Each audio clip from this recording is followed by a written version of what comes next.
A new report has accused companies in Qatar of ruthless exploitation of migrant workers on construction projects for the 2022 Football World Cup. Amnesty International says that many of these workers face dangerous conditions, squalid accommodation and go unpaid for months. Well, the Qatari authorities insist they're tackling the abuse after similar criticism from the United Nations. Our correspondent Andrew North reports from Nepal, where many of the migrant workers come from. The Himalayas of Nepal, the highest country in the world, but it's also one of the poorest. We're going to a remote mountain village with an ever more common story. Every household depends on someone working abroad to make ends meet. Manju's husband got a job in Qatar helping build the new World Cup airport.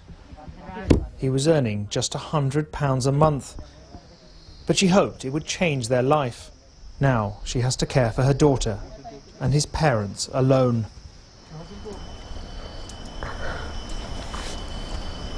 This summer he died of a heart attack, just 29 years old.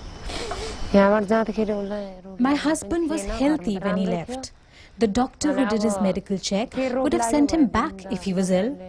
But he was always complaining about the long working hours in the heat and the rotten food. I'm sure that's what killed him.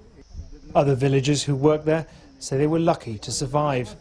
Qatar has become a dirty word here. I would never go to Qatar again. And that's what I tell my friends. Instead of dying in Qatar, it's better to die here in Nepal. Every day more Nepalese leave their country to work in oil-rich Qatar. They're drawn by a huge construction boom as it prepares to host the World Cup. But dozens of migrant workers have died in conditions human rights groups like Amnesty say amount to slave labour. The Qatari authorities reject that, saying the problem has been exaggerated. This is where the desperate exodus begins, at the government labour agency, where the press of would-be migrants keeps growing. Wages in Qatar may be low, but they're still better than in Nepal. Up to 10,000 Nepalese pass through here every week now. And the authorities are struggling to keep control.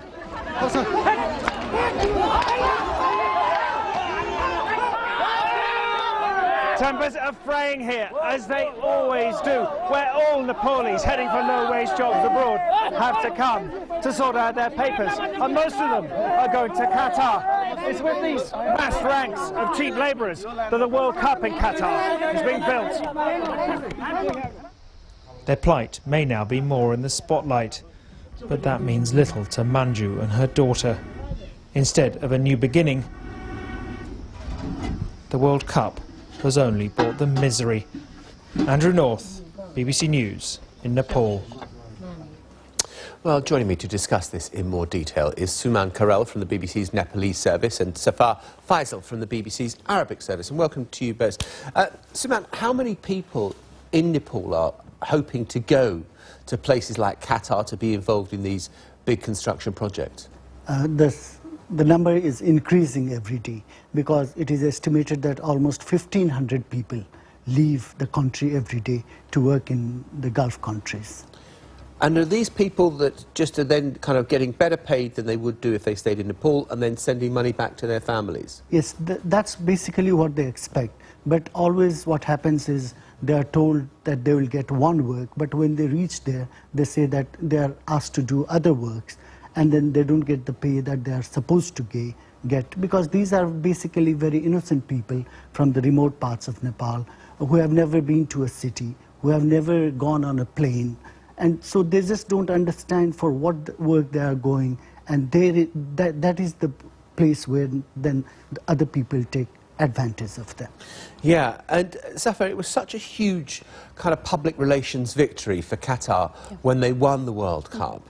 And it seems that they've kind of had endless public relations nightmares Yes. ever since. Obviously, the winning of hosting the World Cup in 2022 had a huge spotlight on Qatar. It's a very small country, and it's against all the odds they win that bid. And obviously, everybody would expect them to come to the sort of international standards as to human rights, but this is not what is the reality is. The reality is that, and many people in the Middle East or working in the Middle East issues, politics, knows far too well that this is everyday story. There is nothing new on what we heard from Amnesty International. But where is the complication comes? Where the complication comes when the World Cup is involved. This is international competition. The world look into Qatar. They expect them to treat those people decently. And in the meantime, there is a huge demand on the building sector in Qatar now. So they need to have this influx of people, workers coming from Nepal, Pakistan, India, and there is up to like 1.2 million people working in Qatar now. Yeah, but Safar, I think I'm right in saying that you can go anywhere in the Gulf and find that on the building sites, you know, if you go to Kuwait City, you're not going to find Kuwaitis doing the building work. It will be guest workers from abroad, migrant workers who are kind of sending their money back. But this is a huge number coming increasingly, and where it's coming, the complex comes when it's related to the World Cup. This is where everything has been the talk of everybody, and the human rights activists and organizations say, hey, are you putting the money of the World Cup to use it in these abuses? So given what we have seen, Zaman, and the evidence that has been presented by the UN, by Amnesty International, do you think there'll be a decline in the number of Nepalese people wanting to go and work there, or do you think they'll still think, okay, it may be terrible, but I'm going to get better paid than if I stay at home? I don't think the situation will change, because basically they feel there is no opportunity within the country. There is political instability for so many years. The industrial situation is not good, and 65% of the people depend on farming, and now for the youth, farming is no more charming. They just want to go somewhere else and make their living. And the only other opportunity now they have is to go abroad. So that's why I feel even there are these types of dangers, people will not be taken back. They want to do better, and they want to do something, go abroad. That will be the feeling. And Safar, presumably there will be a response from the Qataris, because the eyes of the world are on them. Well, you might remember that The Guardian has made investigation a few weeks ago, and in the beginning the Qataris have been denying this, and then they have admitted there has been irregularities regarding this, and they said that they want to hire a company to follow up these irregularities. Okay, there we have to leave it. Both of you, thank you very much indeed for being with us.